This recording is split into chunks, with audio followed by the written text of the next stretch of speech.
LIC building வீட்டு bathroom. ஏய் ஓ LIC building உங்க வீட்டு பாத்ரூம் தானே? உன்னை யாருப்பா உன்னை யாரு அடிக்க சொன்னா? ஒரு ஆளா உத வாங்க முடியாது. கடவுள் எனக்காக உன்னை ஏற்பாடு செய்ய.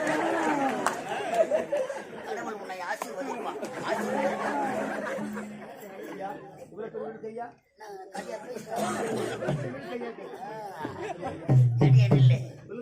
எல்ஐசி பில்டிங் அப்ப என் வீடு எவ்வளவு பெரிய வீடு இருக்கும்?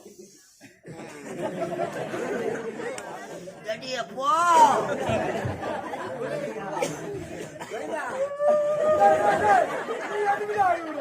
ஆனந்த கண்ணீர்